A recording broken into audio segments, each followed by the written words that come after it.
पुराण कहते हैं कि संभल जिले में ही कल्कि का जन्म होना है, लेकिन मुरादाबाद में तैनात एक आईपीएस ने खुद को कल्कि अवतार बताया है।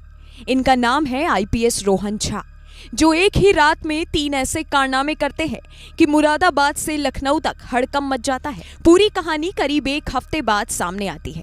मीडिया रिपोर्ट्स दावा करती है कि 23 जनवरी को आईपीएस रोहन झा ने परेड ग्राउंड में अपनी गाड़ी दौड़ाई, फिर कपड़े उतारकर मिट्टी में लोटने लगे। आसपास के लोगों ने किसी तरह उठाया।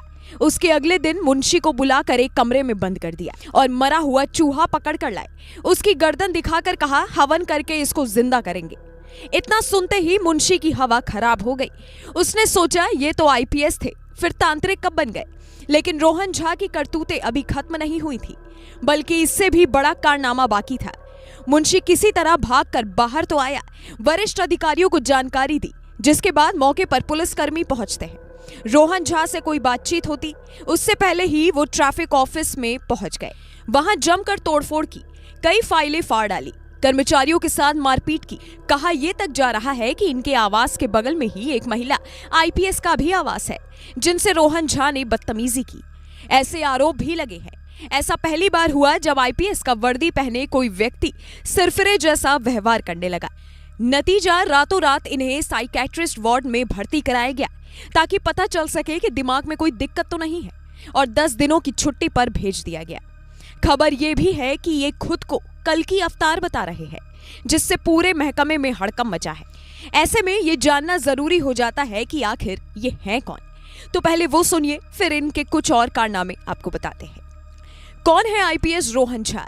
2021 बैच के आईपीएस ऑफिसर रोहन झा दिल्ली के रहने वाले हैं।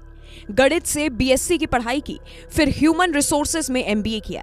2 सितंबर 2024 को मुरादाबाद में एएसपी के पद पर पोस्टिंग मिली, जहां 10 जनवरी को मुरादाबाद रेंज के डीआईजी मुनिराज ने जिले में तैनात 2021 बैच के 3 अधिकारियों को रैंक का प्रतीक लगाया, जिसमें आईपीएस आकाश सिंह, अमरिंदर सिंह और रोहन झा शामिल हैं।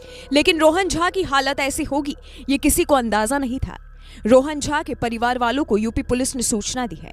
उन्हें अस्पताल में भर्ती कराए जाने की खबरों के बाद एक सवाल सबके मन में उठ रहा है कि क्या यूपीएससी की परीक्षा के बाद जो इनका फिटनेस टेस्ट हुआ था वो सही से नहीं हुआ? क्या कोई सच्चाई छिपाई गई और इन्हें पहले से किसी तरह की कोई दिक्कत थी, या फिर ये पोस्टिंग के बाद इस तरह की समस्या सामने आने लगी? आईपीएस की इस हरकत पर आप क्या कहेंगे? कमेंट कर बता सकते हैं।